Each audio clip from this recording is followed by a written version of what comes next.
Welcome to big talk. నేను విజయ్. రాష్ట్రంలో కాంగ్రెస్ సర్కారు కొలువుతీరిన తర్వాత ఇప్పటివరకు 6 గ్యారెంటీలపైనే చర్చ జరిగింది. ఆ 6 3 గ్యారెంటీలను ఇంకా అమలు చేయలేదు. ఇదే సమయంలో రేవంత్ రెడ్డి ఓ వేదికపై మాట్లాడుతూ రాష్ట్ర ప్రభుత్వం వద్ద డబ్బులు లేవు, నన్ను కోసినా ఇంతకంటే ఏమీ చేయలేనంటూ ఆవేదన వ్యక్తం చేశారు. ఈ క్రమంలో సంక్షేమ అభివృద్ధి కార్యక్రమాల అమలుపై సందేహాలు వ్యక్తమవుతున్నాయి. 5 పీఆర్సీలు రావాల్సిన ఉద్యోగులు తీవ్ర అసంతృప్తిగా ఉన్నారు. అలాగే రైతులకు రైతు భరోసా, నిరుద్యోగులకు రాజీవ్ యువ వికాసం, ఇలా పలు అంశాలపై కేబినెట్ నిర్ణయం కోసం ఆసక్తిగా ఎదురుచూస్తున్నాయి. రేపటి కేబినెట్ వారి ఆశలను నెరవేరుస్తుందా? పైసలు లేవన్న సర్కార్ ఎవరికి ఇస్తుంది, ఎవరికి తగ్గిస్తుంది, చివరకు నిరాశ పడేదెవరు? ఇది ఇవాల్టి బిగ్ టాక్.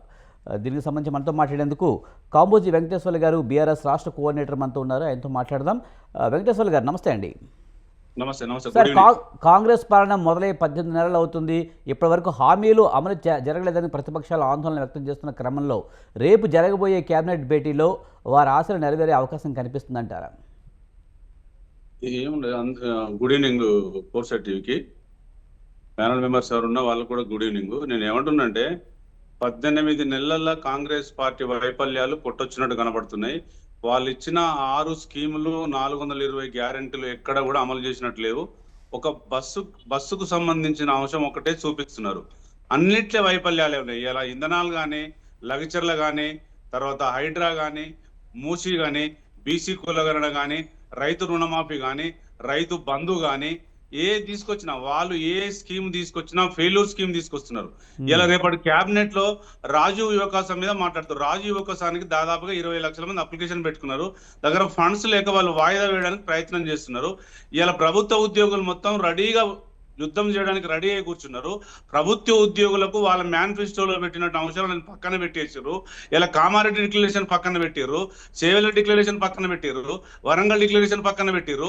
వాళ్ళు 45 లక్షల మంది రైతులకు దాదాపుగా 40,000 కోట్లు రుణమాఫీ చేస్తామని దాన్ని మళ్ళీ 31,000 కోట్లు తీసుకొచ్చి ఓన్లీ 20,000 కోట్లు ఇచ్చినట్టు చూపిస్తున్నారు. అది కూడా 15,000 16,000 కోట్లే రుణమాఫీ చేశారు. దాదాపుగా ఇంకా 13,000 కోట్లు 20 లక్షల మంది రైతులకు ఇవ్వాలి. ఇవాళ జూన్ జూలై మాసం వచ్చేసింది, మన పంటలు వేసుకునే టైం వచ్చింది. రైతు బంధు ఇవ్వట్లేదు. రైతు బంధు గౌరవ కేసీఆర్ గారు గత ప్రభుత్వంలో 73,000 కోట్లు 69 లక్షల మంది రైతులకు సహకరించారు. ఇవాళ కేంద్రంలో కానీ రాష్ట్రంలో కానీ 8 మంది ఎంపీలు గెలిచిర్రు. కనీసం ఒక్క హామీ నెరవేర్చట్లేదు. ఇవాళ కాంగ్రెస్ పార్టీ బీజేపీ కుమ్మక్కై ఇవాళ ఎక్కడికక్కడ ఇవాళ రాష్ట్రంలో ఆంధ్రప్రదేశ్లో బనకచర్లకు సపోర్ట్ చేస్తుంది బీజేపీ టీడీపీ కాంగ్రెస్ ఏకమై ఇవాళ తెలంగాణ ప్రజలను వాళ్ళ నోట్లో మట్టి కొట్టే ప్రయత్నం చేస్తుంది. గోదావరి నది ప్రవాహక ప్రాంతం ఇవాళ ఎడారిగా మారే ప్రదేశం ఉంది. నేను టోటల్గా చెప్పేది ఏంటంటే, గౌరవంగా గెలిచారు, గౌరవంగా వాళ్ళు ఇవ్వాల్సిన హామీలు నెరవేర్చాలి. వాళ్ళు గెలిచినప్పుడు ప్రజలకు ఇచ్చిన హామీలను నెరవేర్చాలి. అంటే ఒకటి వెంకటేశ్వర్లు గారు, ప్రభుత్వం ఏం చెప్తుందంటే మేము 1 by 1 చేసుకుంటూ వస్తున్నామని చెప్తుంది. ముఖ్యంగా ఉచిత బస్సు ప్రయాణం ఇస్తున్నాము, అలాగే ముఖ్యంగా 500కి గ్యాస్ సిలిండర్ ఇస్తున్నామని చెప్తున్నారు, ఇంకా కొన్ని నెరవేరుస్తున్నామని చెప్తున్నారు. కానీ ప్రతిపక్షాలు కావాలనే ఆరోపణలు చేస్తున్నాయి అనేది ప్రభుత్వం వాదన.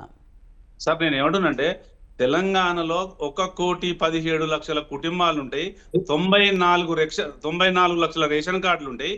మీరు ఇస్తున్నది 23 లక్షల మందికి 500 రూపాయల గ్యాస్ సిలిండర్ ఇస్తున్నారు. మీరు ఇస్తున్నది 27 లక్షల మందికే కరెంటు ఫ్రీ ఇస్తున్నారు. మరి వైట్ రేషన్ కార్డు ఉన్న వాళ్ళందరికీ ఫ్రీ అని చెప్పారు కదా, ఆ హామీ నెరవేర్చడం లేదు ఎందుకు? మీరు గెలిచినప్పుడు మీరు చెప్పిన హామీలు నెరవేర్చండి అంటున్నాం, ఎక్స్ట్రా అడగడం లేదు. మీరు ప్రత్యేకంగా బీఆర్ఎస్ పార్టీని టార్గెట్ చేస్తూ ప్రతిపక్షంలో ఉన్న గవర్నమెంట్లు ఉన్న అదే చేస్తున్నారు తప్ప వేరే చేయడం లేదు. మీరు ఇస్తున్న హామీలు నెరవేర్చండి. ఇప్పుడు రేపు క్యాబినెట్ లో ఏం పెడుతున్నారు? క్యాబినెట్ గౌరవంగా 18 నెలలు అయింది, కనీసం 6 మంది భారతదేశంలో లేరు. ఎక్కడన్నా 6 మినిస్టర్లు ఖాళీగా ఉంటాయండి? మేము ఒక నెల రోజులు పెండింగ్ పెడితే మా మీద గోలు పెట్టిర్రు. ఇలా కాంగ్రెస్ పార్టీ గౌరవంగా గెలిచింది, ఆ హామీలు నెరవేర్చామని అడుగుతున్నాం తప్ప మేము ఇచ్చిన హామీలు నెరవేర్చమంటున్నామా, కాంగ్రెస్ పార్టీ ఇచ్చిన హామీలు నెరవేర్చమంటున్నాం? ఇలా గ్యాస్ లో ఫెయిల్ అయ్యారు, 2005లో ఫెయిల్ అయ్యారు, ఉచిత కరెంటులో ఫెయిల్ అయ్యారు, రుణమాఫీలో ఫెయిల్ అయ్యారు, రైతు బంధులో ఫెయిల్ అయ్యారు, కేసీఆర్ కిట్లో ఫెయిల్ అయ్యారు, తులం బంగారంలో ఫెయిల్ అయ్యారు. ఇలా భూభారత్ తీసుకొచ్చారు. భూభారత్ కూడా ఫెయిల్యూర్. ఇలా సన్న వడ్లు కొంటాం బోనస్ అన్నారు, అది ఫెయిల్యూర్. సన్న బియ్యం ప్రజలకు ఇస్తున్నారు, అది ఫెయిల్యూర్. దొడ్లు ఓట్లు పండినాయి, సన్నగా చేస్తున్నారు. ఇలా తెలంగాణలో సన్నోట్లు ఎన్ని పండినాయి వాళ్ళ దగ్గర ఇన్ఫర్మేషన్ ఉందా? నేను ఏమంటున్నంటే కాంగ్రెస్ పార్టీ ఇప్పటికైనా 16-18 నెలలు అయింది, ఇచ్చిన హామీలు నెరవేర్చండి. మేము ఏమంటున్నాం అంటే మేమేమో గగ్గోలు పెట్టడం లేదు, మిమ్మల్ని దిగిపోవడం లేదు. మీరు ఇచ్చిన హామీలు నెరవేర్చండి. మీ మేనిఫెస్టో చూసుకోండి, మీ దగ్గర ఉన్న మేనిఫెస్టో చూస్తే 420 గ్యారంటీలు, 6 స్కీములు, కనీసం ఒక్కటన చేర్చారా? ఎలా కళ్ళాల కాడ ఒడ్లు కొనడం లేదు, కరెంటు రావడం లేదు. మీరు దాని గురించి ఆలోచన చేయాలి కదా. పతాకం ప్రతిపక్షాల మీద పడి ఏడవడం ఎందుకు? మీరు గెలిచిండ్రు, మీరు ఇస్తున్న హామీలు ఉన్నాయి. మీ manifesto Chevella declaration, Kamareddy declaration, Warangal declaration. Kamareddy declaration BC reservation ఇస్తాము, బీసీలకు 42% ఇస్తామని చెప్పారు. మీరు 42% అసెంబ్లీలో పెట్టారు, గవర్నర్ గారి దగ్గర పంపించారు, గవర్నర్ గారు ఆమోదం చేసి ఢిల్లీకి పంపించారు. ఢిల్లీకి పంపిస్తే అది 9th షెడ్యూల్లో చేర్చాలి, అది మీ వల్ల కాదు, అది కూడా ఫెయిల్ అయినట్టే. నేను ఏమంటున్నంటే ఇప్పటికైనా కాంగ్రెస్ గవర్నమెంట్ మినిస్టర్లను ఫుల్ఫిల్ చేయాలి. మీరు బీసీలకు ఇస్తానన్నటువంటి ఏదైతే మీరు 42% ఇస్తానన్నారో అది మీరు అమలు చేయాలి. అమలు చేయకపోతే ప్రతిపక్షంలో మేము అడుగుతాం. ఎందుకు అడగాం? మేము అడిగేది కొత్తగా అడగడం లేదు కదా, మీరు ఇస్తున్న వాటికే మేము అడుగుతున్నాం. మేము ఏం గొంతమ్మ కోరికలు కోరడం లేదు. సరే, మేము అంతో ఇంతో మేము మెరుగ్గా మీకు ఒక 92 లక్షల మంది మీకు ఓట్లేశారు, మాకు 90 లక్షల మంది ఓట్లేశారు. బీజేపీకి ఒక 35 లక్షల మంది అసెంబ్లీ ఎట్లో వేశారు, మాకు ఒక 39 గెలిచారు, మీరు ఒక 64 గెలిచారు. గెలిచినప్పుడు గౌరవప్రదంగా మీరు ప్రజలకు ఇస్తున్న హామీలు పక్కన పెట్టి మీరేదో హెచ్యు ల్యాండ్ల మీద, ఇంధనాల మీద, లగిచర్ల మీద, ఈ హైడ్రా మీద, మూసీ మీద ఆ రోజు ఆ స్కీములు లేవు కదా. మీరే ఫెయిల్ అవుతున్నారు. వెంకటేశ్వర గారు మనకి మిగతా గెస్టులు కూడా జాయిన్ అయ్యారు. మీరు మాట్లాడినప్పుడు కొంచెం వెనక్కి ఉండండి, ఎందుకంటే మీరు కట్ అవుతుంది, మీ హెడ్ కట్ అవుతుంది. రైట్, మనతో పాటు మానవతరాయ్ గారు కాంగ్రెస్ సీనియర్ నాయకులు, అలాగే అమర్నాథ్ గారు బీజేపీ అధికార ప్రతినిధి, అలాగే నర్రా విజయ్ గారు విశ్లేషకులు మనతో జాయిన్ అయ్యారు. మానవతరాయ్ గారు నమస్తే అండి. నమస్తే సార్, కాంగ్రెస్ పాలన మొదలై 18 నెలలైనా ఇప్పటి వరకు ఇచ్చిన హామీలు నెరవేర్చడంలో వైఫల్యం చెందింది. ఇచ్చిన ఏ ఒక్క హామీని, ఒక్క ఉచిత బస్సు ప్రయాణం తప్ప మిగతా ఏవి కూడా ఫుల్ ఫ్లెడ్జ్డ్గా చేయలేదు, అసలు కొన్ని అయితే అసలు చేయలేదని చెప్తున్నారు. పాపం ప్రజలంతా సంతృప్తిగా ఉన్నారు, బీఆర్ఎస్ వాళ్ళు ఇంటి పూర్తి సతమతం అవుతున్నారు. కాబట్టి వాళ్ళ కళ్ళకు కనపడదు, లోకమంతా పచ్చగుంటే వీళ్ళకి కామెర్లు వచ్చింది కాబట్టి వాళ్ళు అట్లే మాట్లాడతారు. ఇప్పుడు బస్సు ప్రయాణం, ఉచిత బస్సు ప్రయాణం 150 కోట్ల మంది మహిళలు 5,000 కోట్లను ఆదా చేసుకున్నారు ఇప్పటి వరకు. ఇది వాస్తవాలు, వాళ్ళ లెక్క అబద్ధాలు ఆడం, అబద్ధాలతో పరిపాలించం, రాష్ట్రాన్ని లూటీ చేయం, ప్రభుత్వ ఖజానాన్ని ఖాళీ చేసి వాళ్ళ పార్టీ ఖజానాన్ని పెంచుకోలేమేం. ఇక దేశంలో అత్యంత ధనికవంతమైన పార్టీ ఏదా అంటే బీఆర్ఎస్ పార్టీ. 2001లో పుట్టి 10 ఏళ్ళ అధికారంలో. మరి దేశంలో ఎన్నో పార్టీలు ఉన్నాయి, వాటిని కూడా మించిపోయిందంటే పెద్ద ఎత్తున అవినీతి చేసింది. కాబట్టి మేము వాళ్ళ పాపం 25 లక్షల మందికి సిలిండర్లు ఇస్తామంటున్నారు. ఆ సంఖ్య తెలుసుకొని రావాలా. 45 లక్షల మందికి 500కి సబ్సిడీ సిలిండర్ ఇస్తున్నాం. వాళ్ళ లెక్క బంజారా హిల్స్ లో బడాబాబులకు, జూబ్లీ హిల్స్ లో బడాబాబులకు సిలిండర్లు ఉచితంగా ఇయ్యం.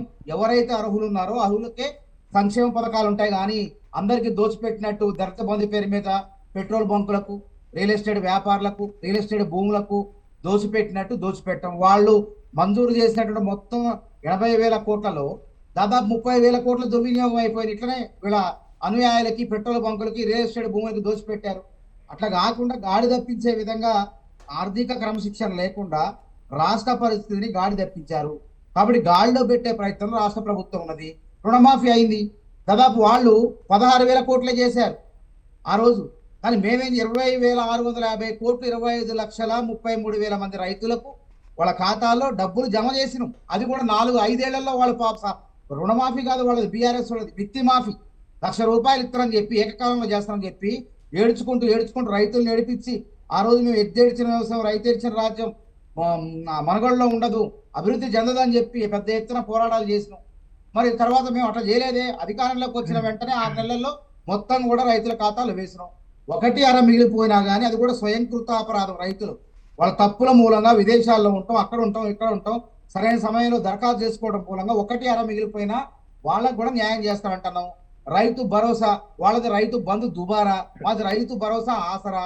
ఇప్పటికీ 4 ఎకరాల వరకు 54,74,000 మంది రైతుల ఖాతాల్లో వేసినాం. అది బీఆర్ఎస్ వాళ్ళకి తెలియదు, తెలిసినా కానీ అబద్ధాలు ఆడతారు. ఎందుకంటే కృత్రిమ ఉద్యమం, లగచర్ల కృత్రిమ ఉద్యమం, ఎస్సీయూ భూముల్ని పాపం వాళ్ళ ఢిల్లీ రావుకి వాళ్ళ చుట్టము వాళ్ళ బంధువు మరి వాళ్ళ గట్టబెట్టే ప్రయత్నం చేశారు.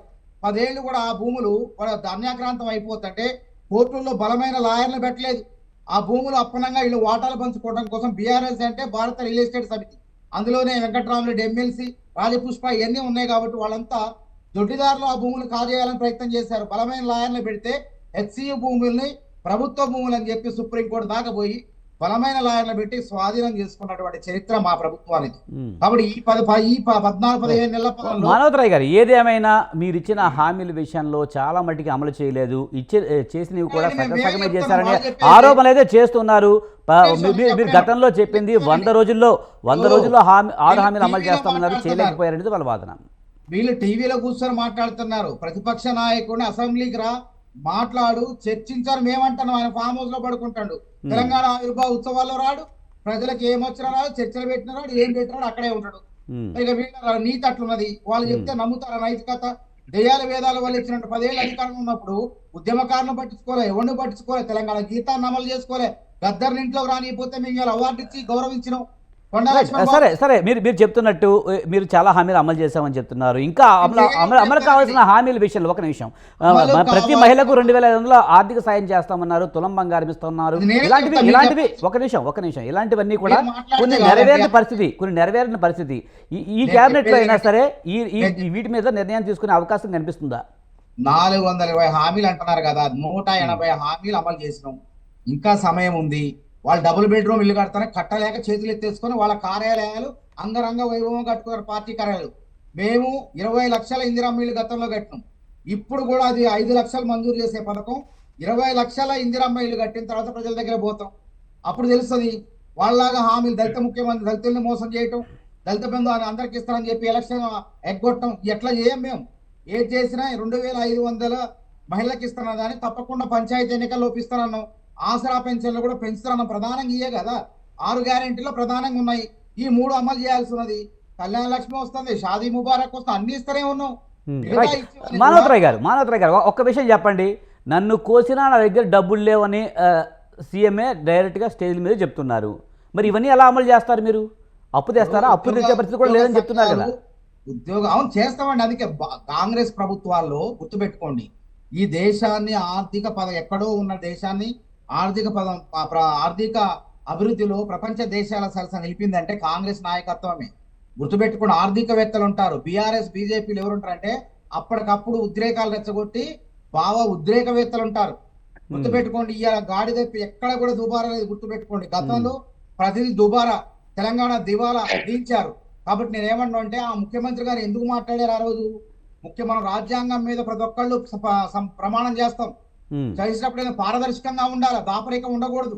మన ఇంట్లో కుటుంబంలో పెద్ద దాచుకుంటూ కుటుంబాన్ని మోసం చేస్తే ఏమైతే ఆత్మహత్యల పాలైంది. అందుకే రాష్ట్ర ప్రభుత్వం కూడా ఉద్యోగస్తులు అడిగితే గత ప్రభుత్వం ఉద్యోగస్తుల దగ్గర రానిలే.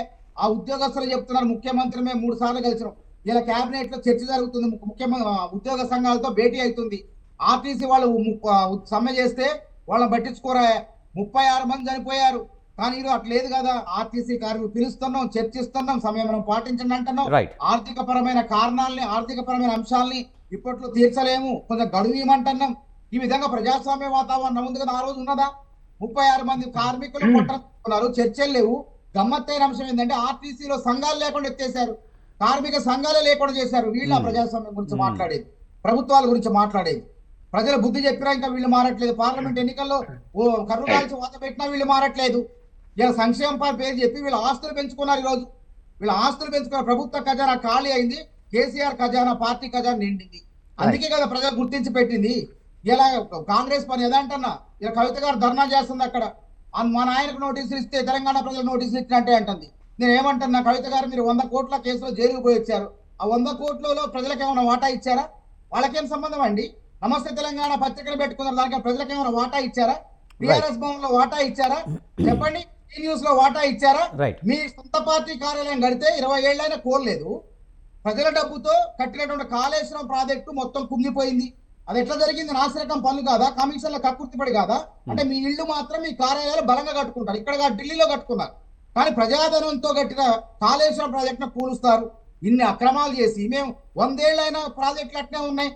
నాగార్జున సాగర్, శ్రీశైలం, తర్వాత శ్రీరామ్ సాగర్, మానేరు ప్రాజెక్టులు, మిట్ మానేరు, ఎగువ మానేరు, దిగువ మానేరు, శ్రీపాద, ఎల్లంపల్లి ఏది కట్టినా కూడా ఇప్పుడు Right. తుఫాన్ భూకంపాలు నిలబడ్డాయి.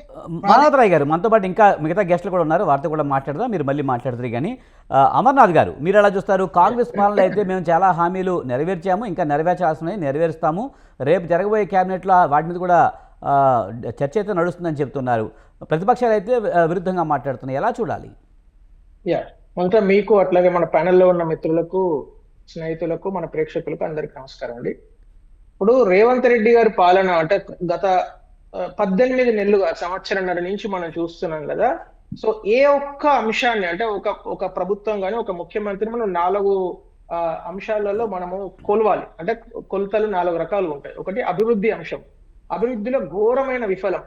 ఈ రాష్ట్ర ఆదాయము 2,12,000 కోట్లుగా వాళ్ళే ఊహించుకొని రాసుకుంటే 1,23,000 కోట్లు మాత్రమే ఇప్పటి వరకు ఆదాయం వచ్చింది, మిగతాది రాలేదు. 70,000 కోట్ల తగ్గులో ఉన్నది, అంటే డిఫిసిట్ లో ఉంది అని స్వయాన ముఖ్యమంత్రి గారు చెప్పిన విషయమే. అంటే అభివృద్ధిలో రెండో మెట్రిక్స్ ఏంది? జిఎస్టి వసూళ్లలో తెలంగాణ కేవలం 5% మాత్రమే వృద్ధి, వైరస్ ఎంటైర్ కంట్రీ దేశం మొత్తము 10% వృద్ధితో వెళ్తుంటే. రెండోది సంక్షేమం. సంక్షేమంలో వాళ్ళు చెప్పిన బడ్జెట్ లో 53,196 కోట్లు వాళ్ళు పెడితే 2024-25 వాళ్ళు ఎంత ఖర్చు పెట్టారు అంటే 21,000 కోట్లు మాత్రమే ఖర్చు పెట్టామని బట్టి విక్రమార్క గారు స్వయాన చెప్పిన విషయం. ఈ సంవత్సరము 56,000 కోట్లు పెడితే అంటే 25-26కు ఇప్పటి వరకు కేవలం 13,000 కోట్లు మాత్రమే ఖర్చు చేశామని వాళ్ళ ప్రభుత్వ అంచనాలనే. మూడో అంశం ఏంది? Land order. ల్యాండ్ ఆర్డర్ లో 2024 సంవత్సరానికి గాను ఎన్సిబిఆర్ లెక్కల ప్రకారము ఒక్క మహిళలపై అత్యాచారాలు, మిగతా కేసులు మాత్రమే 22% పెరిగినాయి. అంటే మీరు మొత్తం దేశంలో మిగతా రాష్ట్రాలు, యూపీ, బీహార్, సోకాళ్ళు ఎక్కడైతే క్రైమ్ చాలా జరుగుతుంది అనే రాష్ట్రాలలో కూడా ఇంత శాతం వృద్ధి లేదు. ఇది ల్యాండ్ ఆర్డర్ కేసెస్ విషయంలో. 4వది ఎంప్లాయ్మెంట్ జనరేషన్. గత సంవత్సర కాలంలో అంటే 24-25 సంవత్సర కాలంలో తెలంగాణ రాష్ట్రంలో కేవలం 4.7 లక్షల కొత్త ఈపీఎఫ్ అకౌంట్ నెంబర్లు మాత్రమే నమోదైనాయి. అంటే ఈ 4 విషయాలను మనం బ్రాడ్ గా చూసినట్టయితే ఈ ముఖ్యమంత్రి గారు కావచ్చు, లేకుంటే కాంగ్రెస్ గవర్నమెంట్ కావచ్చు, చాలా దారుణంగా, ఘోరంగా ఫెయిల్ అయింది. అంటే తెలంగాణ ఒక చిన్న రాష్ట్రంగా, అంటే కొత్త రాష్ట్రంగా ఏర్పడి ఏదో అంటారు కదా, చిన్న పిల్లడు పుట్టగానే అతన్ని చాలా దారుణమైన పరిస్థితులలో పడేసినట్టు ఒక రకంగా టీఆర్ఎస్/బీఆర్ఎస్ పార్టీ గత 10 సంవత్సరాలు చాలా అత్యంత దారుణంగా పరిపాలించింది. కనీసం వీళ్ళన్నా ఏదన్నా మంచి చేస్తారేమో, ప్రజలకు ఈసుమంతనన్నా మంచి చేస్తారేమో అని వీళ్ళకు ఓట్లేసి ముఖ్యమంత్రిని చేస్తే, ఈయన చేసింది ఏంది అంటే గత 18 నెలలుగా ప్రతి వర్గాన్ని మోసం చేసింది సార్. మహిళలను మహాలక్ష్మి అని చెప్పి మోసం చేశారు. నిరుద్యోగ భృతి 4,000 రూపాయలు ఇస్తామని మోసం చేశారు. రైతులను రైతు భరోసా అని చెప్పి ఇప్పటికి 4 సీజన్లు కంప్లీట్ అయినాయి. ఒక్క రైతు మొన్న March 31 ఖచ్చితంగా March 31 వరకు పూర్తిగా రైతు భరోసా వేస్తా అని చెప్పిన పెద్ద మనిషి March 31 పత్తకు లేకుండా దాని గురించే మాట లేదు. ఇప్పటి వరకు దాని గురించి చర్చ లేదు, రివ్యూ లేదు, మాట లేదు.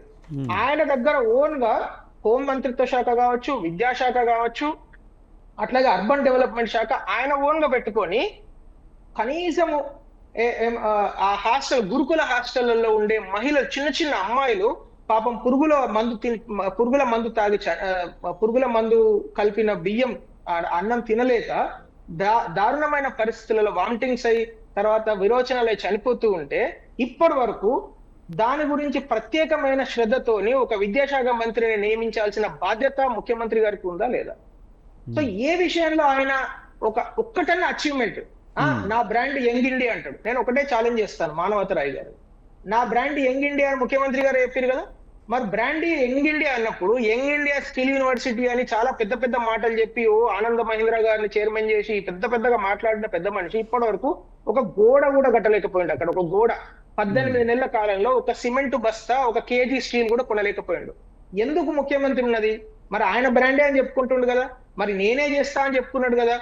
ఇప్పటి వరకు ఒక్క విషయాన్ని కూడా లాజికల్ ఎందుకు తీసుకెళ్లలేని ముఖ్యమంత్రి మనకి ఎందుకు?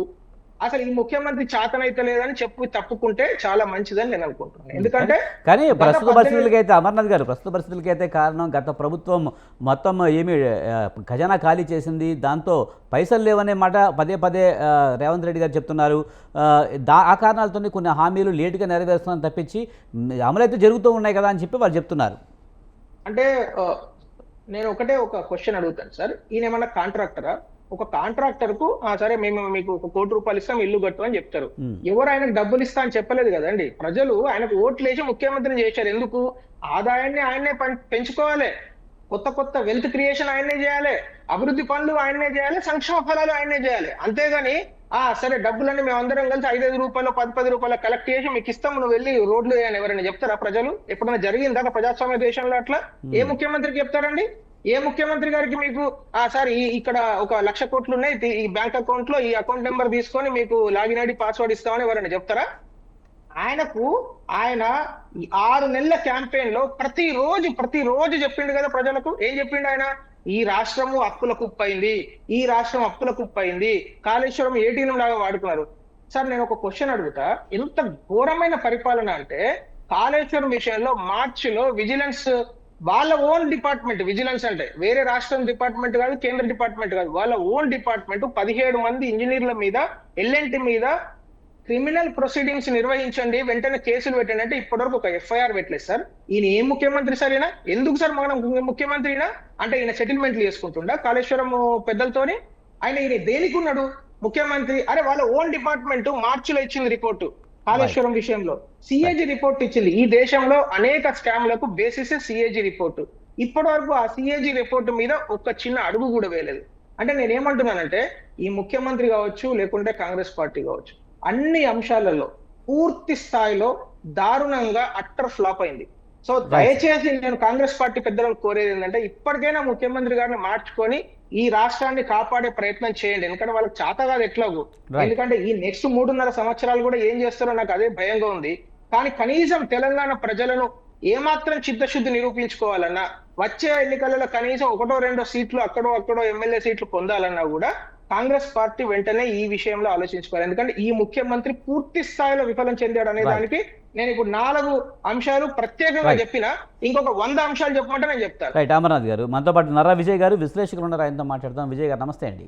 నమస్కారం సార్, మీరు ఎలా చూస్తారు? కాంగ్రెస్ పాలన మొదలైన తర్వాత ఆ హామీల అమలులో అయితే జాప్యం చేస్తుంది, 100 రోజుల్లో పూర్తి చేస్తాను 6 హామీలు ఇప్పటి వరకు ఏది పూర్తి స్థాయిలో నెరవేర్చలేదనేది ప్రతిపక్షాల ఆరోపణ. లేదు మేము ఒక్కొక్కటిగా అమలు చేస్తూ ఉన్నాము, సర్కార్ దగ్గర పైసలు లేవు, అందుకే కొంత జాప్యం జరుగుతుందని వాళ్ళు అంటున్నారు. చూడండి, ఇప్పుడు ఉన్నటువంటి కాంగ్రెస్ పార్టీకి సంబంధించినటువంటి ముఖ్యమంత్రి ఏంటి? ఆయన జీవిత లక్ష్యం ముఖ్యమంత్రి కావడం. ఆ లక్ష్యం నెరవేర్చినాడు, వచ్చింది. ఆ లక్ష్యం నెరవేరిన తర్వాత ఆయనకు నెరవేరి దాదాపు 19 నెలలు అయిపోతుంది. 19 నెలలు అయినటువంటి నేపథ్యంలో ఇక రాష్ట్ర సంక్షేమం కావచ్చు, రాష్ట్ర ప్రజల అభివృద్ధి కావచ్చు, రాష్ట్రాన్ని అభివృద్ధి పదంలో నెక్స్ట్ లెవెల్ తీసుకుపోదామనే విషయంలో కావచ్చు, రాజకీయంగా కాంగ్రెస్ పార్టీ విషయంలో కాంగ్రెస్ పార్టీకి రాజకీయంగా లబ్ధి చేకూర్చే విధంగా నేనేమన్నా పనులు చేయాలనే విషయంలో కావచ్చు, అదేది పట్టింపు లేదు. ఇవన్నింటిని తిరస్కరించాడు. ఏ పార్టీ ఎటుపోతే నాకేంది, రాష్ట్రం ఎటుపోతే నాకేంది అనే ఒక విధాన నిర్ణయం ఆయన ఇంటర్నల్గా తీసుకున్నాడు. నా వరకు నేను సీఎం అయ్యాను, సరిపోయింది, అంతే, నా టార్గెట్ రీచ్ అయ్యా, నాకు కావలసిన మిగతాయి ఏ రకంగా ఉన్నాయో ఆ రకంగా వస్తున్నాయి, కథం, నేను అది అనుకున్నాను, అయ్యాను, రాష్ట్రానికి సంబంధం లేదు, పొలిటికల్గా కాంగ్రెస్కు నాకు సంబంధం లేదు అనే విధాన నిర్ణయం, మనసులో నిర్ణయం తీసుకొని ఆయన యాటిట్యూడు, ఆయన ప్రవర్తన కొనసాగుతుంది, ముఖ్యమంత్రి పరిపాలన కొనసాగుతుంది. ఆ రకంగా నీకేంది ఏదేది బనకచర్ల పోయినా ఏం కాదు. ఈడ ఉద్యోగులకు సంబంధించి ఈరోజు క్యాబినెట్లకు సంబంధించి ఎజెండా పెట్టి ఎందుకు 63 ఏళ్ళకి పెంచుకుంటా, నేను నన్ను రోజులు ఇట్లా ఏజ్ పెంచుకుంటా పోతా, 3 ఏళ్ళు పెంచుకుంటా పోతా, ఆ బాడీని పడితే నెక్స్ట్ వచ్చే గవర్నమెంట్ చూసుకుంటుంది, నాకు సంబంధం లేదు అనే అంశం. అది దాన్ని పరిష్కరించే విధానం కాదు. ఏమైనా కానీ ఈ రకమైనటువంటి ఆలోచన విధానం ఒకటి మోడీ, ఇంకొకటి ఇక్కడ బనకచర్ల చంద్రబాబు నాయుడు. నిన్న నీతి ఆయోగ్ మీటింగ్కి పోయిండు. నీతి ఆయోగ్ మీటింగ్ పోతే నిజంగా రాష్ట్రం మీద ప్రేమ ఉన్న ముఖ్యమంత్రి ఎవరైనా ఏం చేస్తారండి? ఆ నీతి ఆయోగ్ మీటింగ్లో ఒక ముఖ్యమంత్రి అల్లరల్లరి చేయాల్సినటువంటి బాధ్యత ముఖ్యమంత్రికి ఉన్నది.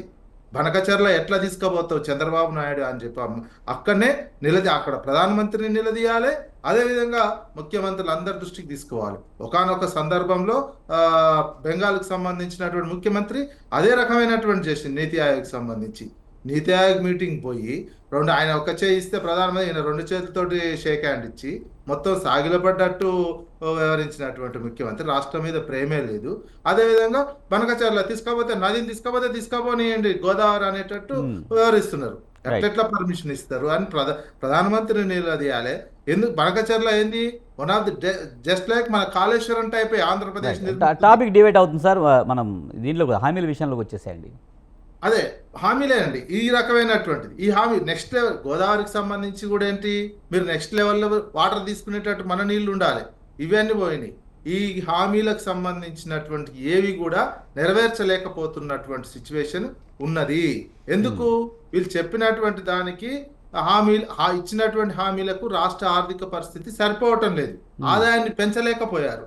వచ్చి ఏం చేశారు వీళ్ళు? మాకు 60 సంవత్సరాల అనుభవం ఉన్నది, మాకున్నటువంటి అనుభవంతో రాష్ట్ర సంపదను రాష్ట్ర ఆదాయాన్ని పెంచి మేము అభివృద్ధి చేస్తాము, సంక్షేమం అందిస్తాము అని ఎన్నికల్లో హామీ ఇచ్చారు. వచ్చిన తర్వాత ఆదాయం పెంచగలిగిరా? పెంచితే గొప్ప బాగుండేది. మీరు వస్తున్నాయి ఇప్పుడు 18,500 కోట్లు వస్తున్నాయి అంటున్నారు. 18,500 కోట్లని 28,500 కోట్లకో 30,000 కోట్లకో ఆదాయాన్ని కనుక తీసుకుపోయినట్లయితే 19 నెలల కాలంలో మీకు సెట్ అయ్యేది. దాని ఏం లేదు. విధాన నిర్ణయాలు ఏంటి? హైడ్రా తీసుకొచ్చి మన ముఖ్యమైన ఆదాయ వనరు ఏంది రాష్ట్రానికి ఉన్నటువంటిది? వ్యవసాయము ద్వారా కొనుగోలు శక్తి పెరగడము, రియల్ ఎస్టేట్కి సంబంధించినటువంటిది మనకు ప్రధానమైనటువంటి ఆదాయ వనరు. అవి రెండు కనుక బాగున్నట్లయితే మిగతా ఆదాయాలన్నీ పెరుగుతాయి. ప్రభుత్వ ఆదాయం పెరుగుతుంది, వ్యక్తుల ఆదాయాలు పెరుగుతాయి. ఆదాయాలు పెరగడం వల్ల కొనుగోలు శక్తి పెరుగుతుంది. కొనుగోలు శక్తి పెరిగితే ప్రభుత్వానికి ఆదాయం వస్తాయి. మీరు కొనుగోలు శక్తి తగ్గే విధంగా, కొనుగోలు శక్తి పడిపోయే విధంగా మీరు విధాన నిర్ణయాలు తీసుకోవడంతో మీరు రకరకాల వేధించడం కోసం, మీకు కావలసినటువంటి పర్సనల్గా కావడం కోసము, బిల్డర్లను వేధించడం కోసము తీసుకొచ్చి హైడ్రా పెడితే మొత్తం రియల్ ఎస్టేట్ లేవకుంటున్నది. ప్రజల్లో కొనుగోలు శక్తి ఆగిపోయింది. దాంతో ఆదాయం రాలేదు. దాంతో ఇక మొత్తం అన్ని ఒక్కొక్కటి తిరోగమనంలోకి వెళ్ళిపోతుంది. రాష్ట్రం తిరోగమనం పోతా ఉంటే వీళ్ళు ఇచ్చిన హామీలు ఒక్కటి కూడా నెరవేర్చలేరు. ఉద్యోగులకు దాదాపు ఇప్పుడు 11,500 కోట్లు బాకీ ఉన్నది. డిఏ కావచ్చు, ఇతర రావచ్చు, ఏమైనా కావచ్చు. అవి ఇవ్వలేనటువంటి సిచ్యువేషన్లో దానికి ఏం చేయాలి? వయసు పెంచుకుంటే ఇక వాయిదా వేసుకుందాం, ఈసారి 63 ఏళ్ళకి పెంచుకుందాం, నెక్స్ట్ ఇయర్ 64 ఏళ్ళు, ఇక 3 ఏళ్ళు 65 ఏళ్ళ వరకు మనకు ఇక అప్పటి వరకు 20-25 వేల కోట్లు అవుతాయి ఉద్యోగుల. నెక్స్ట్ వచ్చే గవర్నమెంట్ చూసుకుంటుంది, నాకేంది పని, నేను ఇట్లా చేసుకుంటా పోతా. ఈ యాంగిల్, ఈ దృక్పథం, ఈ ఆలోచన విధానము రాష్ట్రానికి చెడు చేస్తుంది. ఒకటి రాష్ట్రం మీద ప్రేమ లేకపోవడం, ఇంకొకటి మోడీ చెప్పినట్టు వినడం, చంద్రబాబు నాయుడు చెప్పినట్టు వినడం. నేను ముఖ్యమంత్రినైనా నా లక్ష్యం నెరవేరింది, అటు మోడీతో బాగుండాలి, ఇటు చంద్రబాబుతో బాగుండాలి. ఉంటే నాకు ఏ రకమైనటువంటి నేనున్న రోజులు నాకు ఏ రకమైనటువంటి. విజయ్ గారు, ఏదేమైనా గత ప్రభుత్వం 10 ఏళ్లలో రాష్ట్రాన్ని సర్వనాశనం చేసింది, అప్పులు కుప్పగా చేసింది. దానివల్ల కొత్తగా అప్పులు రావడం లేదు అన్న మాట మాట్లాడడం జరిగింది. మరి ఉద్యోగులకు కూడా ఇవ్వలేకపోతున్నాము అని చెప్పి మొన్న మధ్య ఆయన చెప్పడం జరిగింది. గత ప్రభుత్వం వైఫల్యం కూడా ఇప్పుడు ప్రభుత్వం కొనసాగుతుంది అనుకోవచ్చా? గత ప్రభుత్వం వీళ్ళు చెప్పారుగా, వైఫల్యం చెందినందుకే ఓడించారు, వైఫల్యం చెందినందుకే ఓడిపోయింది. గత ప్రభుత్వము అధికారంలోకి రాలే.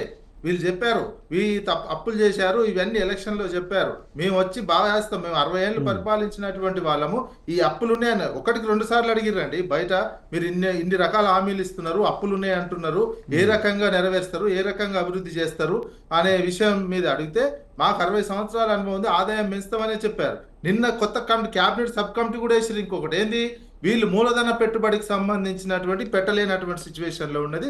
బట్టి విక్రమార్క నేతృత్వంలో ఒకసారి క్యాబినెట్ సబ్ కమిటీ వేసి మేము ఏదానికి నెలకు 500 కోట్లు కూడా పెట్టలేనటువంటి సిచ్యువేషన్ పోయింది. ఏది ఇంపార్టెంటో చూసి ఆ రోడ్డు ఇంపార్టెంట్ అయితే ఆ రోడ్డు కన్స్ట్రక్షన్, ఇంకొక ప్రాజెక్టు ఇంపార్టెంట్ అయితే ఆ సంవత్సరం, ఈ నెలలో, ఈ 6 నెలల్లో దానికి పెట్టడం. ఈ క్యాబినెట్ సబ్ కమిటీ వేసి మొత్తం మూలధన వ్యయం, పెట్టుబడి వ్యయం లేకుండా చేసినటువంటి సిచ్యువేషన్లో మీరు నెల వారీగా దేనికి పెట్టాలని చేసుకుంటున్నారు అంటే ఇక అభివృద్ధికి సంబంధించినటువంటిది ఇంకేం జరుగుతుంది? అభివృద్ధి అనేదే లేదు. సంక్షేమమే మూలగబడ్డది, సంక్షేమమే అన్ని ఇవ్వలేకపోతున్నారు. ఇక అభివృద్ధికి సంబంధించి డబ్బులు లేవు. ఇవన్నీ ఎందుకు లేవు? మీరు విధాన నిర్ణయం ఏం తీసుకున్నారు? రాష్ట్రంలో ఆదాయం పెంచి సంపద పెంచే అటువంటి యాటిట్యూడ్ లేదు. యాటిట్యూడ్ ప్రభుత్వం దగ్గర కనిపించటం లేదు. వేధించాలి, లేకపోతే ప్రజల్లో కొనుగోలు మూసి రివర్ ఫ్రంట్ అని తీసుకొచ్చి దాంతో ఇంకా మొత్తం ప్రజల్లో భయాందోళనలు. ఎవ్వడు హైడ్రా మూసి దాంతో ఎవడన్నా పైసలు ఉన్నా కానీ కొనాలంటేనే భయపడే సిచ్యువేషన్లోకి ఏదైనా సంక్షేమ ప్రభుత్వమో ప్రజా ప్రభుత్వమో ఇట్లా వ్యవహరిస్తాదండి. ప్రజల ప్రభుత్వం, ప్రజాస్వామ్యంలో ఉన్నటువంటి ప్రభుత్వం ఏది కూడా ప్రజల్ని భయపెట్టే విధంగా ఉండదు.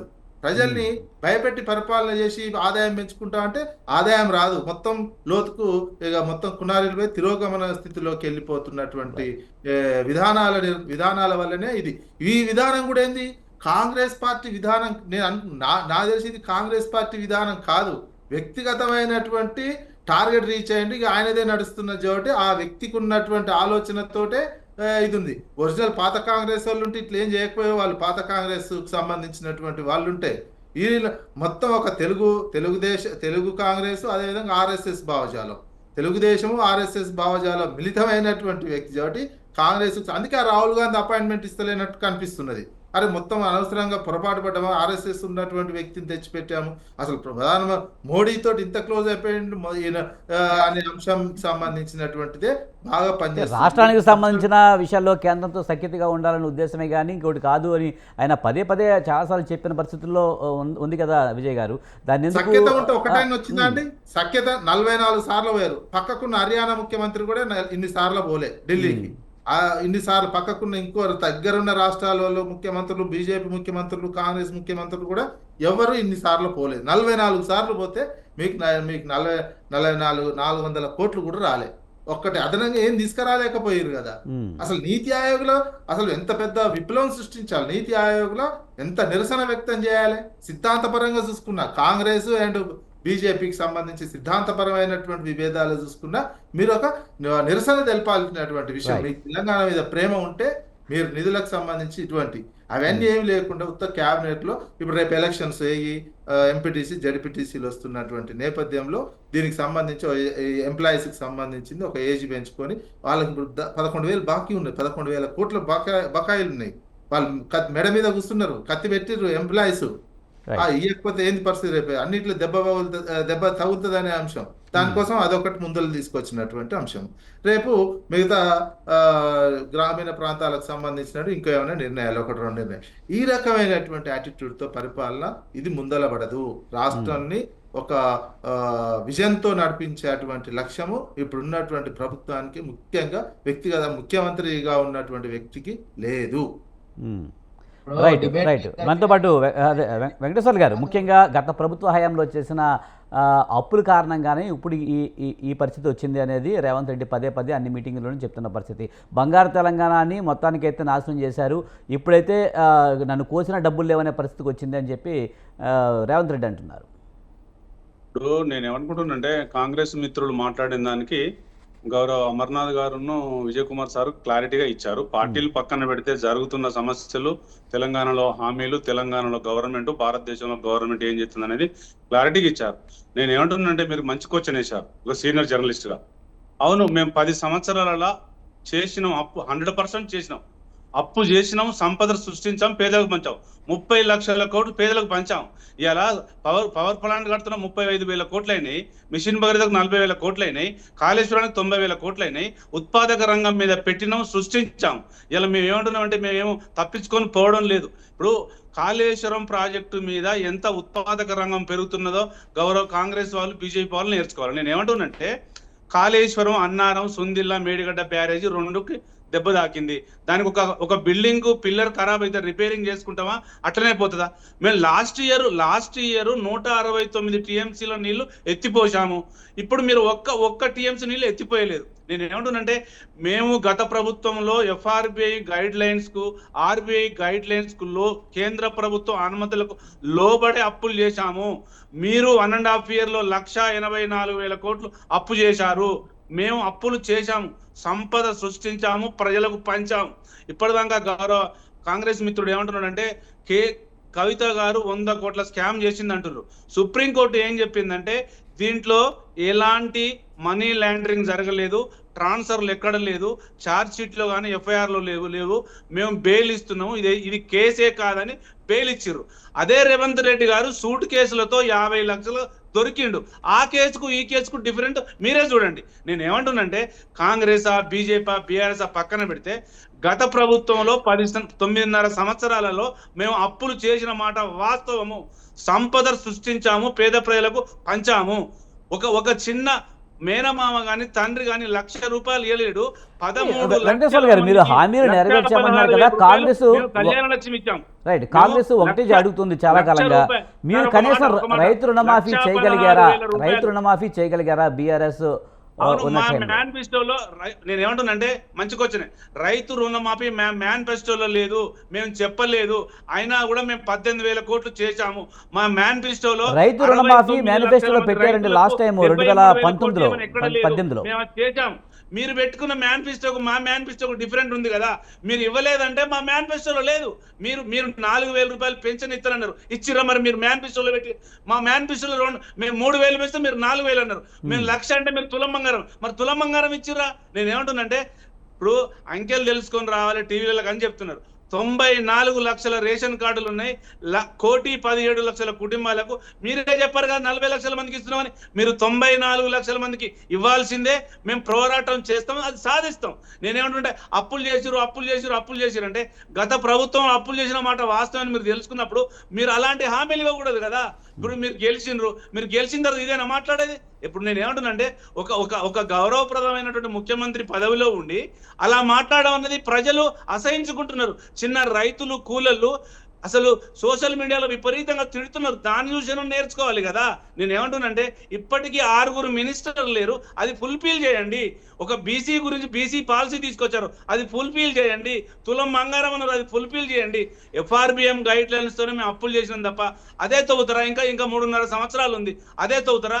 FRBM గైడ్ లైన్స్ పక్కన పెట్టిర్రు, అప్పులు చేసిర్రు అంటే రేపు మీకే డెఫిసిట్ పడుతుంది కదా. నేను ఏమంటున్నానంటే ఇప్పటికైనా కూడా కాంగ్రెస్ గవర్నమెంట్ ఇచ్చిన హామీలు నెరవేర్చాలి. ఇప్పటికి ఫెయిల్ అయింది, మొత్తం టోటల్ ఫెయిల్ అయింది. ఇప్పటిదాకా విజయ్ గారు చెప్పింది అదే మాట, అమర్నాథ్ గారు చెప్పింది అంటే ఎలాంటి. ఇప్పటికైనా రేవంత్ రెడ్డి గారు రాజీనామా చేసి గౌరవప్రదమైనటువంటి ఎవరికైనా సీనియర్లకు ముఖ్యమంత్రి పదవి ఇస్తే ప్రజలు హర్షిస్తారు. వాళ్ళు ఇచ్చే స్కీమ్లను ఇస్తారేమో, కొన్ని పక్కన పెట్టి కొన్ని ఇస్తారేమో. అట్లనే కాంగ్రెస్ బతుంది ప్రజలు ఈ 3.5 సంవత్సరాలు. రాబోయే కాలంలో ఏ గవర్నమెంట్ వస్తుంది ప్రజలు నిర్ణయించుకుంటారు. కానీ మనం టీవీలకు వచ్చి అంకెలతో పాటు రావాలి. కవిత 100 కోట్లు చేసిందంటే 100 కోట్లు చేసినందుకు ఎక్కడ ప్రూఫే లేదు. అది అందుకనే బెయిల్ ఇచ్చిర్రు. సుప్రీంకోర్టు జడ్జి గారు చెప్పారు ఇది కేసే కాదు, ఇది మనీ లాండరింగ్ జరగలేదని. కావాలని రాజకీయ కేసు నడుస్తుంది. కమిషన్ అట్లే ఉంది. ఈ కేంద్రంలో ఈడీ అట్లనే కవితను అరెస్ట్ చేసింది, అదే జరుగుతుంది తప్ప మీరు పాలనాపరమైన విధానపరమైన అంశాలు ఎప్పుడు క్లారిటీగా తెలంగాణ ప్రజలకు రేవంత్ రెడ్డి గారు ఇవ్వలేకపోయారు. మాట్లాడదామండి ఇంకాను. రైట్, మానవరాయ్ గారు ముఖ్యంగా కాంగ్రెస్ ప్రభుత్వంలో అన్ని వర్గాలు కూడా వెంకటేశ్వర గారు ఒక్క నిమిషం. రైట్, మానవరాయ్ గారు, కాంగ్రెస్ ప్రభుత్వంలో అన్ని వర్గాలు అసంతృప్తిలో ఉన్నాయి. సీఎం రేవంత్ రెడ్డి రాజీనామా చేయాలనే డిమాండ్ని వాళ్ళ తెర మీద తీసుకొస్తున్నారు, ఎలా చూడాలి?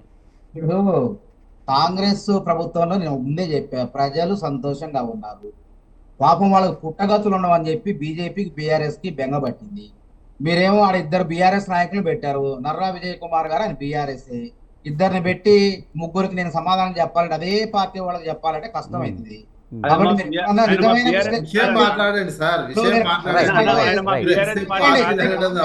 తెలంగాణ విజయ్ గారు ఒక్క నిమిషం అండి.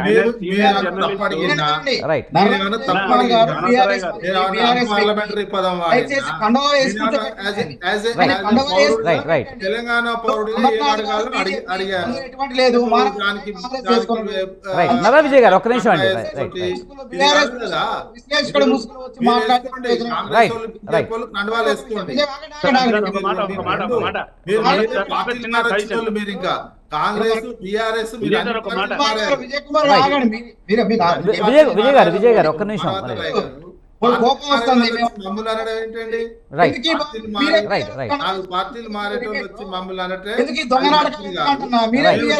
ఇట్లనే ఉన్నాము, జర్నలిస్ట్ గానే ఉన్నాము. జర్నలిస్ట్ గా మేము క్వశ్చన్ చేస్తున్నాము, సమాధానం చెప్పాలి తప్ప. ఇప్పుడు అదే ఉన్నది.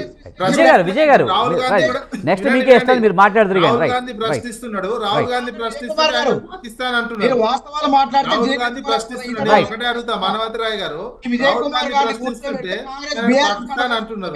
విజయ్ గారు ఒక్క నిమిషం. వాళ్ళ వాదనకి మీ వాదన ఒకటే ఉన్నది, బీజేపీ వాదన మీ వాదన ఒకటే ఉంది. ఎవడు ప్రశ్నిస్తే వాడు విజయ్ గారు విశ్లేషకులుగా మాత్రమే వచ్చారు. రైట్. ఆయన వెర్షన్ కొంచెం బీఆర్ఎస్ కి అనుకూలంగా ఉండి ఉండొచ్చు. రైట్. విజయ్ గారు ఒక్క నిమిషం. మీరు మాట్లాడుతున్నారు కానీ డైవర్ట్ అవుతుందని రైట్. మీరు ఒక సమాధానం చెప్పలేక అవతల మీద బురద వేయాలని, విజయ్ గారు టాపిక్ అంతా డిబేట్ అవుతుంది. సమాధానం చెప్పండి. మీరే చెప్పారు హామీలు ఎందుకు నెరవేర్చలేరు చెప్పండి. విజయ్ గారు చెప్తానంటున్నారు, ఆయన మాట్లాడుతున్నారు. రైట్. మీ పార్టీ నాయకులు చెప్పలేదా? చెప్పారు. సమాధానం చెప్పండి తప్ప పార్లమెంట్ క్వశ్చన్ అడిగిందా? అన్పార్లమెంట్ వచ్చిందా? నా నోటికి రాష్ట్రానికి సంబంధించి వచ్చినది. రైట్. విజయ్ గారు ప్లీజ్ ఒక్క నిమిషం, మీరు ఒక్క నిమిషం ఆగాలి. విజయ్ గారు ప్లీజ్ ప్లీజ్.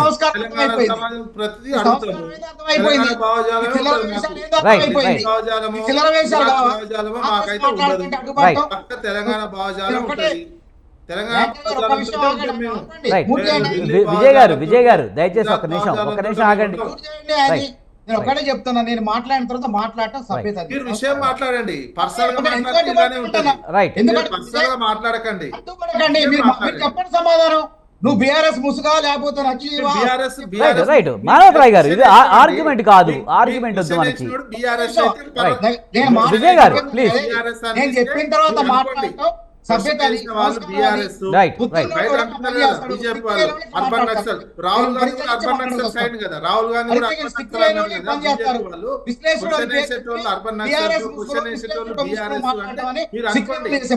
ప్రశ్నించేటోడు బీఆర్ఎస్ అని మీకు అనిపిస్తే అభ్యంతరం లేదు. మీరు అనుకోండి, సమాధానం చెప్పండి. పర్సనల్ గా అనకండి, సమాధానం చెప్పండి. మీరు విజయ్ గారు వదిలేసండి. రైట్. మన సబ్జెక్ట్ లోకి వచ్చేయండి. మానవతరాయ్ గారు విజయ్ గారు రైట్. విజయ్ గారు ఒక్క నిమిషం ఆగండి, నేను మాట్లాడుతున్నా ఆయనతో. రైట్. మానవతరాయ్ గారు మీరు సబ్జెక్ట్ లోకి వచ్చేసారు దయచేసి. రైట్. వ్యక్తిగతంగా వద్దు, వ్యక్తిగతంగా ఏమి మాట్లాడద్దు. బండారం బయటపడింది కదా, ఆగడే. రైట్. గురించి మాట్లాడుతున్నారు. పాప వీళ్ళు దొంగలబాటు 6 నెలల కుక్కల మురిగినట్టు మరుగుతున్నారు. వనకచెర్ల అంశాన్ని గోదావరి బోర్డు పరిధిలో ఉంటుంది. దానికి లేక జనవరి 20వ తారీఖున రాహుల్ బొజ్జా గారితో రాశారు. రేవంత్ రెడ్డి గారు మాట్లాడారు. అప్పుడు నిద్రపోయారు మీరంతా ఫామ్ హౌస్ లో పడుకొని. ఇవాళ రాజకీయం చేయడం కోసం మాట్లాడుతున్నారు. గోదావరి అది అయిపోయింది, అది ఎట్లయినా ఆపుతాం.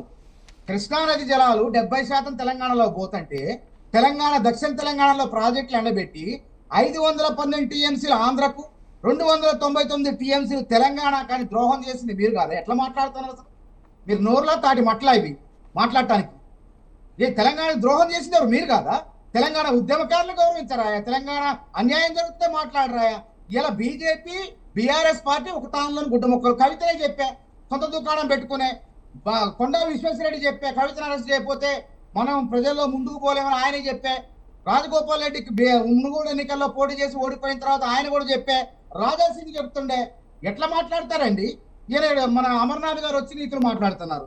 తెలంగాణకు రూపాయి ఇయ్యరు కానీ ఆంధ్రాకు దోచి పెడతారు. 15,000 కోట్లు ఇస్తారు, పూర్వానికి 4,000 కోట్లు ఇస్తారు, ఆడ విశాఖ స్టీల్ కి 3,000 కోట్లు ఇస్తారు, బయ్యారం ముక్కును పట్టించుకోరు, కాజీపేట కోచ్ ఫ్యాక్టరీని పట్టించుకోరు.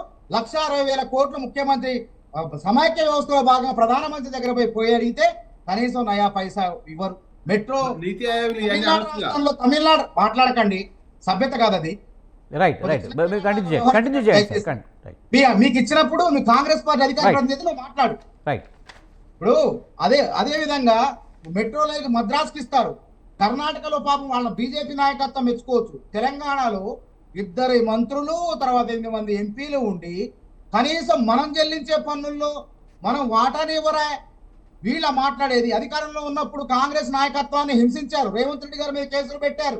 అదే విధంగా చిదంబరం జైల్లో పెట్టారు, డికే శివకుమార్ జైల్లో పెట్టారు, మన మమతా బెనర్జీ మీద కూడా పోయారు, సోనియా రాహుల్ గాంధీ గారిని కూడా వదిలిపెట్టలేదు.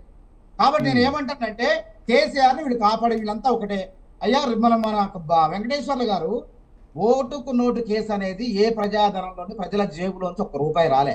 కవిత గారు 100 కోట్లు అంటే 2000 కోట్లు ఢిల్లీ ప్రభుత్వానికి ద్రోహం చేశారు అని చెప్పి ఎక్కడ లేదు వినండి, నేను చెప్తాను. మీరు ఇప్పుడు మీరు వెంకటేశ్వర గారు మధ్యలో రావద్దు.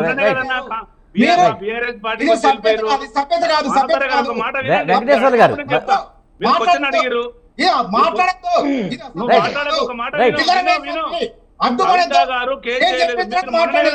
వెంకటేశ్వర గారు మీరే కదా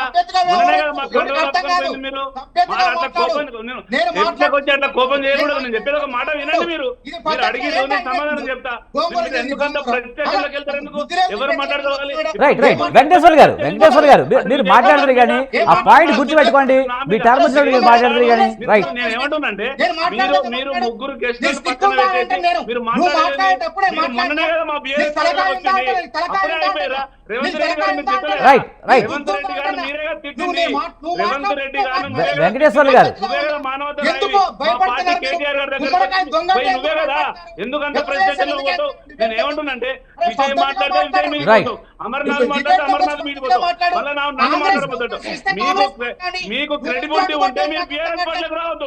మీరు రేవంత్ రెడ్డి నిజాయితీ సుప్రీం కోర్టులో కేసు వాదించాలి. నేను ఏమంటున్నానంటే వెంకటేశ్వర గారు మానవతరాయ్ గారు ప్రజాపాలన దాడి చేయడం తప్పు. నేను ఏమంటున్నానంటే వెంకటేశ్వర గారు దయచేసి వినండి ఫస్ట్. రైట్ మీరు మమ్మల్ని మాట్లాడేయాలి కదా. మీకు ఇచ్చిన అవకాశం వెంకటేశ్వర గారు రైట్.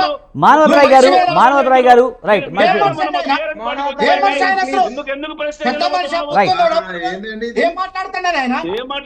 రైట్ ఇది డిబేట్ అండి. అందరూ ఒకేసారి మాట్లాడితే కన్ఫ్యూషన్ క్రియేట్ అవుతుంది. రైట్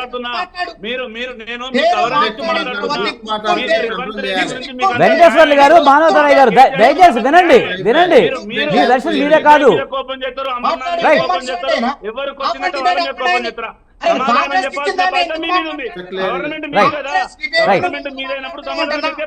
అసలు సభ్యత లేదా, నీకు సిగ్గు లేదా?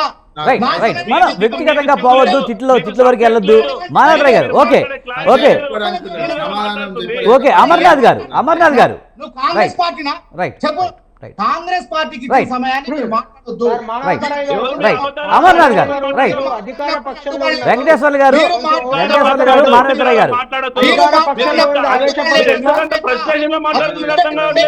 మీరు ప్రభుత్వం చేస్తున్నారు మీ అబద్ధాలతో. ఇది సభ్యత కాదు. వెంకటేశ్వర్లు గారు మీరు ఆగాలి. ఇది గుర్తుపెట్టుకోండి. కాంగ్రెస్ చెప్పేదాన్ని మానవతరాయ్ గారు ఒక నిమిషం అండి. రైట్ ఇప్పుడు మన అమర్నాథ్ గారు మాట్లాడతారు. కేంద్రం నన్ను చెప్పనివ్వండి, నన్ను మాట్లాడియండి. రైట్ అమర్నాథ్ గారు కేంద్రం పెద్దన్న పాత్ర పోషిస్తుంది అని ఒకటి 2 సార్లు రేవంత్ రెడ్డి సఖ్యతగానే ఉన్న పరిస్థితి కనిపిస్తుంది. కానీ కేంద్రం రాష్ట్రానికి సరిగ్గా సహకరించలేదు అనేది అయితే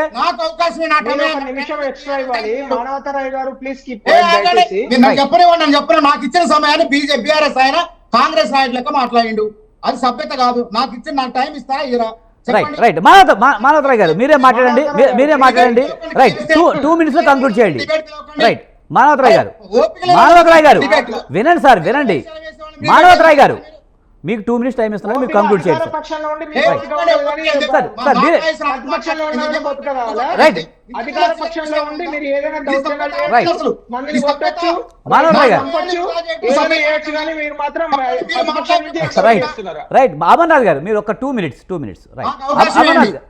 రైట్. ఇప్పుడు రాష్ట్ర ప్రభుత్వానికి ఇవ్వాల్సినటువంటి నిధులు ఆంధ్రప్రదేశ్ కు దోచి పెడతారు. వాళ్ళకి అనుకూలంగా ఉన్నారు, వాళ్ళతో పొత్తులో ఉన్నారు. వాళ్ళు నీతులు మాట్లాడుతున్నారు. ఇంతమంది మంత్రులు ఉండి, 2 మంత్రులు ఉండి, కేంద్ర మంత్రులు ఉండి, యుద్ధం చేదిన వాళ్ళు చేతగాని వాళ్ళు వీళ్ళ మాట్లాడేది. రేవంత్ రెడ్డి నిజంగా నేను అంటానంటే బీజేపీ పార్టీ అప్పుడు ఎంత ఉంది, ఇప్పుడు అంతే ఉంది. నిజంగా రాజాసింగ్ చెప్పినట్టు రాజీనామా చేసిన ముఖ్యమంత్రి రేవంత్ రెడ్డి కాదండి. మీ కిషన్ రెడ్డి రాజీనామా చేయాలా? మీరు మొత్తం రాజీనామా రాజాసింగ్ మొత్తం చెప్తాడు, మీ గుట్టంతా రట్టు చేస్తాడు. మీరు ప్యాకేజీలు ఇస్తే అమ్ముడు పోతారని చెప్పి రాజాసింగ్ చెప్తాడు. దానికి ఏం సమాధానం చెప్తారంటన్నా? అందుకే మీకు చిత్తశుద్ధి ఉంటే ఒకటే చెప్తాను. బీజేపీ వాళ్ళకి కేంద్రం బీహార్కి ఏ విధంగా ఇస్తున్నారు, వాళ్ళు చెల్లించే జిఎస్టీలో కానీ పన్నుల్లోంచి వాటాలు ఎట్లా ఇస్తున్నారు, 10% ఇస్తున్నారు.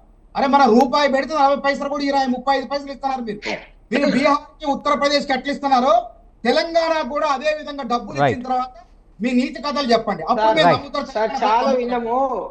రైట్ రైట్ దయచేసి నాకు give me extra 1 minute. Right right ఇప్పుడు మానవతర్ రాయ్ గారు ఆయన్నే ఒక సామెత చెప్పిండు, గుమ్మడికాయ దొంగ అంటే భుజాలు మోసుకున్నట్టు.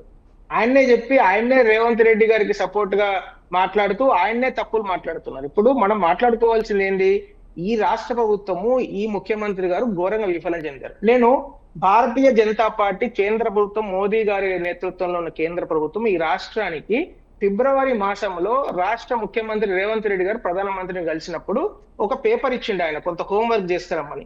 దానిలో ఏముంది, దేవాదుల ప్రాజెక్టుకు 18,169 కోట్ల రూపాయల పెండింగ్ పనులు ఇప్పుడు రెడీ ఉన్నాయి, నువ్వు చిన్న చిన్న పర్మిషన్స్ అప్రూవల్ ఖతం చేసేసుకో, ఈ ప్రాజెక్ట్ కంప్లీట్ అయిపోతుంది. Devadula SRSP 2 stage 2. రెండోది 36,000 కోట్ల రూపాయల worth of left wing extremism, అంటే భద్రాద్రి కొత్తగూడెం జిల్లా కావచ్చు, ఖమ్మం జిల్లా కావచ్చు, పాత భూపాలపల్లి జిల్లా కావచ్చు, ఈ జిల్లాలకు సంబంధించిన 4G 5G network, road networks కోసము 36,000 కోట్ల రూపాయల పర్మిషన్స్, చిన్న చిన్న పర్మిషన్స్ ఆపిపెట్టి స్టేట్ గవర్నమెంట్ అది పెండింగ్ లో ఉంది. 1369 కోట్ల రూపాయలు ఎయిమ్స్ కు. మీరు ఆశ్చర్యపోతారు, నేను ఈ రాష్ట్ర ముఖ్యమంత్రిని ఛాలెంజ్ చేసి చెప్తున్నా, వాటర్ సప్లై ఇవ్వరండి ఒక హాస్పిటల్ కు, ఎయిమ్స్ హాస్పిటల్ కు వాటర్ సప్లై పర్మిషన్ ఇవ్వకుంటే 1369 కోట్ల రూపాయల ప్రాజెక్టు పెండింగ్ పెడితే కేవలం రాష్ట్ర ముఖ్యమంత్రి గారి చేతగానితనము, ఈ కాంగ్రెస్ ప్రభుత్వానికి తెలంగాణ ప్రజల మీద చిత్తశుద్ధి లేకపోవడము, విపరీతమైన నిర్లక్ష్య కారణంగా కేవలము రాష్ట్ర ప్రభుత్వ కాంట్రిబ్యూషన్, అంటే ఇప్పుడు ఒక ప్రాజెక్ట్ కేంద్ర ప్రభుత్వ కాంట్రిబ్యూషన్, రాష్ట్ర ప్రభుత్వ కాంట్రిబ్యూషన్, అంటే కేంద్రము కొన్నిసార్లు 60% ఇస్తుంది, రాష్ట్రం 40% ఇస్తుంది, కొన్నిసార్లు 40% కేంద్రం ఇస్తుంది, రాష్ట్రం 60%. ఇట్లాంటి కాంట్రిబ్యూషన్ కూడా చేయలేక పడావు పడ్డ పనులు ఎంత అంటే 70,014 కోట్లు. మీరు ఎక్కడికి ఏ సెంటర్ రమ్మంటే ఆ సెంటర్ నేను వస్తే మొత్తం ప్రాజెక్టులు ఇస్తున్నారు. సాక్షాత్ ప్రధానమంత్రి గారు ముఖ్యమంత్రికి ఇచ్చిన పెండింగ్ ప్రాజెక్టులు.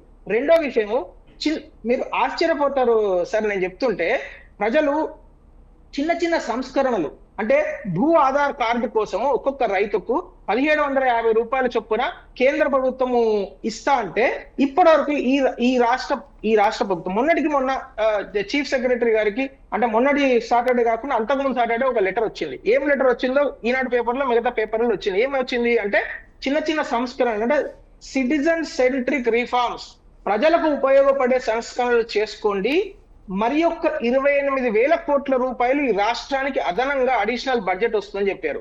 మూడోది శాస్తి పథకం కింద, అంటే రాష్ట్ర ప్రభుత్వము దాదాపు 50 ఏళ్ల వరకు ఇంట్రెస్ట్ ఫ్రీ లోన్స్ కోసము 1,50,000 కోట్ల రూపాయలు రెడీ ఉన్నాయి, మీరు ప్రాజెక్ట్ రిపోర్ట్స్ సబ్మిట్ చేసి తీసుకోండి బాబు అంటే పక్క రాష్ట్రాలు ఎగబడి తీసుకుంటే ఈ రాష్ట్ర ముఖ్యమంత్రి ఇప్పటి వరకు తెచ్చుకున్నది ఎంత అంటే 1,50,000 కోట్ల రూపాయలలో ఈ రాష్ట్ర ముఖ్యమంత్రి ఇంత పెద్ద మంత్రి గణం మొత్తం వెళ్ళి 176.5 కోట్లు మాత్రమే తెచ్చుకున్నారు. అంటే లెస్ దాన్ 1%. సిగ్గుండాలి ముఖ్యమంత్రి గారికి, కాంగ్రెస్ పార్టీకి, ఇంకా కేంద్ర ప్రభుత్వం ఇవ్వలేదు. వీళ్ళు ఎప్పుడు బీజేపీ పాలిత రాష్ట్రాలు, ఎన్డీఏ పాలిత రాష్ట్రాల మీద పడి ఏడ్చడం కాకుండా దయచేసి వాళ్ళు ఏ సంస్కరణలు చేసుకుంటారు, వాళ్ళు ఎలాంటి పౌరులకు ఉపయోగపడే సంస్కరణలు చేసుకుంటున్నారు, ఎలాంటి కొత్త అభివృద్ధి పథకాల వైపు వెళ్తున్నారు అనేది చూసి సిగ్గు తెచ్చుకుంటే మంచిగా ఉంటది. అంతేగాని సోయి లేనట్టు అసలు మాకేం సంబంధం లేదు, మేము రాష్ట్ర ప్రజలను పట్టించుకోము, అటు కేంద్రాన్ని పట్టించుకోము, పక్క రాష్ట్రాలను పట్టించుకోము, మా ఇష్టం మేము చేసుకుంటాము, మాకు మైండ్ ఏదొస్తే అది చేసుకుంటాం అంటే మాత్రం ఇది కుదరదు. ఇది ప్రజాస్వామ్యం. డాక్టర్ బాబాసాహెబ్ అంబేద్కర్ గారు ఇచ్చిన రాజ్యాంగం ఇది. ఆ రాజ్యాంగం ప్రకారం మనం అందరం నడవాలి. మా ఇష్టం ఉన్నట్టు రాసుకుంటాము, మేమే రాత్రిపూట అన్ని రాసుకుంటామంటే కుదరదు. ఇది రాజ్యాంగము. దీనికి central, state, federal system, cooperation ఇదంతా ఉన్నది. ఇదంతా వదిలిపెట్టేసి మాకే, అంటే నేను మీకు ఎందుకు చెప్తున్నానంటే సార్, ఈ రోజు రాష్ట్ర ప్రభుత్వం వైఖరి ఎట్లున్నదంటే ఏదో ఆడలేక మధ్యలో ఓడు అన్నట్టున్నది.